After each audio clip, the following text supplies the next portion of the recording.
Hi, my name is Vibeke and welcome to Diving Ducks Crochet. Today I'm going to show you yet another fingerless gloves tutorial, and if you want to see all my other fingerless gloves, then go ahead and check out the playlist on my channel page. So today I want to show you how to crochet these fingerless gloves, and these are done in mostly Tunisian crochet. I will begin with the brim with regular crochet using a regular crochet hook, and then the rest of it will be the honeycomb stitch with the Tunisian crochet hook. So I will show you from the beginning to the end exactly how to do it, so just follow along. Let's begin. First, a little about the materials. For the yarn, I've used this very nice curry color yarn, Amigo from Hobby. And you can see all the info right here. This recommends a 4 to 5 millimeter hook. And you can see the yarn is a lightweight 3. Okay. I will write down in the description how much yarn you will need for this. Then you will need a 4 millimeter crochet hook and a 4 millimeter Tunisian crochet hook. And some scissors, and finally a tapestry needle. First we grab our 4mm hook, and you can of course use the Tunisian 4mm hook instead, as long as it is 4mm. Then we create a slip knot. So make a loop, grab it, and then we chain 8. So yarn over, pull through, yarn over, pull through 8 times in total. So 1, 2, 3, 4, 5, 6, 7, and 8.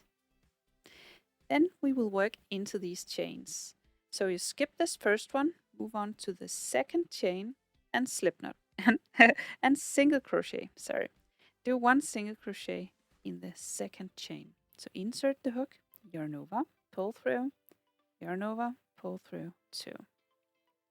Move on to your second chain and single crochet into this. And 1 single crochet in every chain all the way across. And remember, we chained 8 and we skipped the first one. So when you're done with this row, you should have 7 single crochet in total. And this number 6 is teasing me. And 7. So that's the first row. Then we chain 1 and turn. So yarn over, pull through, and then turn. Then we will work through the back loop of the stitch from now on. So you have the entire stitch right here. And if you're only working through the back loop of the stitch, you are working through here. So this is the back loop of the stitch. You will still be working with single crochet, skip the first chain, move on to the second stitch and back loop single crochet. So you insert the hook into the back loop of the stitch and single crochet. Then back loop, single crochet. And then continue with one back loop, single crochet all the way across. Back loop, single crochet.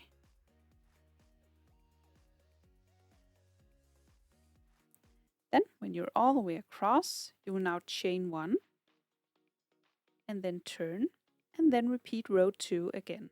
So skip your turning chain, move on to the second stitch and back loop single crochet into this. So insert the hook through the back loop and single crochet. Then you just repeat this row again and again until you have 33 rows in total. So just repeat row 2 for 33 rows. Then when we have 33 rows, we will now use this 4mm hook. Then we will find our 5mm Tunisian hook instead. And then we will insert this into the loop, and then we will begin working along this edge. First we will pick up some stitches. I will pick up 33 stitches. This is the first one. Then we will move on into this next row right here. So we insert the hook into this row. Then we yarn over, pull through, and then we picked up another stitch. Then the next row right here, insert the hook, yarn over, pull up, and we picked up another stitch. So we have this row right here, insert the hook, and pull up a stitch. Then continue all the way across until you have 33 loops on your hook. Then when we have 33 loops on the hook, then we will cast them off again. So the first one you will yarn over and then pull through only one.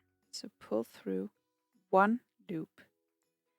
And then you will yarn over and pull through two. And then yarn over, pull through two. And then you will continue like this until you only have one loop left.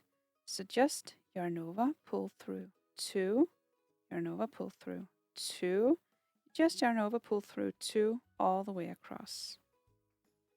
Then when we only have one loop left, you have your first row looking like this with all these vertical stitches down here on the edge.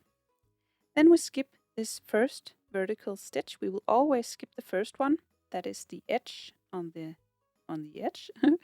Then move on to the second vertical stitch right here and do a simple stitch. So you just insert the hook in this vertical stitch, then you yarn over and pull through. And that's it. That's a simple stitch. Then you make a purl stitch in the next vertical stitch right here. So you take your yarn and lead down in front of you and then insert the hook into this vertical stitch like this. Then you grab your yarn again and pass the stitch this way around the needle, the hook, sorry, and around it like this. And then you pull through the stitch. Then you have a little bit of excess yarn down here. You will just take the yarn and pull a little bit, just a little bit. So now you picked up 3 loops. Then in the next one you will do a simple stitch. So find your next vertical stitch, insert the hook,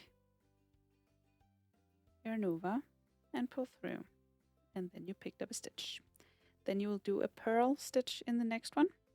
So take your yarn down in front, insert the hook through the stitch, and take your yarn and do like this, and then pull through the stitch. Then pull down just a bit, then do a simple stitch in the next, insert the hook, yarn over, pull through, then a purl stitch. So take the yarn down in front, insert the hook in the next one, take the yarn, do like this, pull through, and pull down just a little bit. So you can see the purl stitches sits up here near the hook, so you can know them on the next row. So just repeat all the way across with one simple stitch and one purl stitch. When you picked up all the stitches, we will now cast them off again. And we do that the same way as last time. We begin with yarning over and only pulling through one. And then we yarn over and pull through two. Yarn over, pull through two. Yarn over, pull through two. All the way across until we only have one loop left. And then it looks like this. Now you have all these vertical stitches again, and we will now be working simple stitches and purl stitches into them again. We will always be switching between these stitches, so nothing is new from now on. We will always skip this first vertical stitch. We will never be working into this. So skip this, and then in the second stitch right here, we will work the opposite of what we did the last row. And we began with a simple stitch the last time, so we will work a purl stitch now. So take your yarn down in front, insert the hook in the first vertical stitch, and then take the yarn around, pull through, and pull down a little bit. Then your next stitch was a purl stitch the last time. You can see it's a bit difficult getting into the stitch because it's a little purl. So you can always know them from the simple stitches, which is a little bit longer. So in this little short stitches, we will always be working a simple stitch because this was a purl stitch the last time. Insert the hook, yarn over, and pull through. Then in this stitch will be a purl stitch. So down front with the yarn, insert the hook, and then wrap the yarn around, pull through, and then pull down a little. Then the next one is a little short, so we work a simple stitch into this. And then a purl stitch.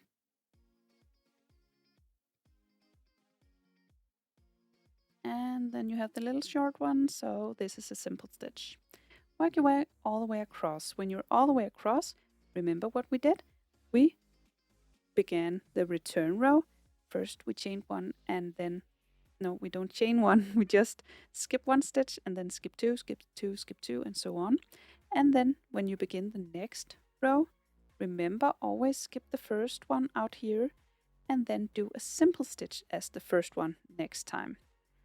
Then you switch between these two stitches again and again until you have about 13 centimeters measuring from the bottom and up. Now you want to bind off your work, so you can see here I have a purl stitch right here and a simple stitch right here, so I will begin with a simple stitch in the first one. So I pick up my work and begin with a simple stitch in the first one. And then I pull through the last stitch as well. So now the next one, I want to do a purl stitch. So I take my yarn down in front, finish my purl stitch, pull a little bit. So now we have 2 loops. Then I pull through the last one. And then I want to do a simple stitch in the next. So I just insert the hook, yarn over and pull through. So now we have 2 loops on the hook. You pull through the last one. So you always just pull through the last one when you bind off your work. So you just continue the same pattern, but you just pull through both loops when you're done. So now we have 2 loops.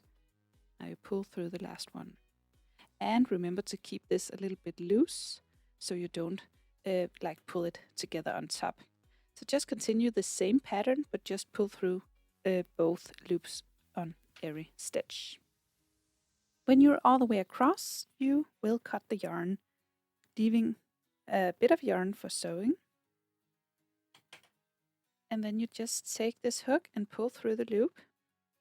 And then you're ready to sew. So find your tapestry needle and thread it.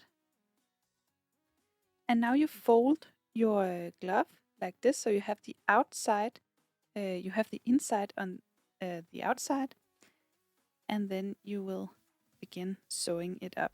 So make sure the edge is even up here, and then you just push through both layers like this. Just twice in the first stitch, because it's up here. It will have a lot of pressure on it. And then you just sew them together. And you continue like this for 3 centimeters. So no more than 3 centimeters down like this. I think I'm about to be there. Check. Yes, 3 centimeters. And then just give it some extra stitches in this final one. And then you weave in this end. And then you cut it.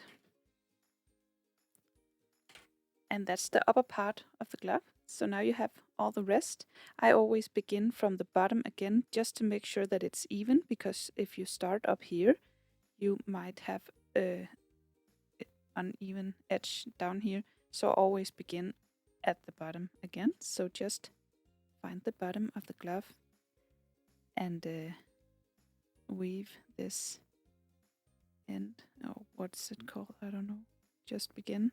Attach the yarn, I think. Attach the yarn, yes. Like this.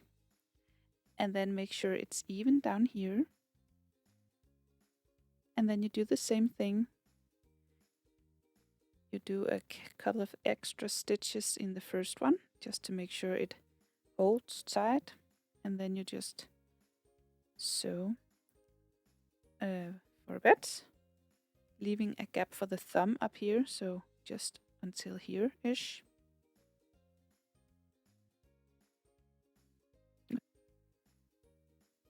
And then again, in the final stitch up here, you give it a few extra stitches. My gap for the thumb, I will measure it. It is about 5 centimeters wide, the gap. So the rest will be about 5 to 6 centimeters. You can measure it on. You can try it on a few times and make sure it fits you and how you like it to be. I will show you what I mean in a minute. So now I weave in the end and cut the yarn. Now we can turn it around. And then, oh, you can try it on. And you see, if you want this piece to be a little further up, you just do this. You know, we did 3 centimeters up here. You can do this for about 5 centimeters, and then the glove will be all the way up here. But that's it. So now you can restart the tutorial and make another one. So now you have a pair. I hope you found this tutorial easy to follow. If you did, please press thumbs up and subscribe to my channel. I hope to see you again soon. Bye!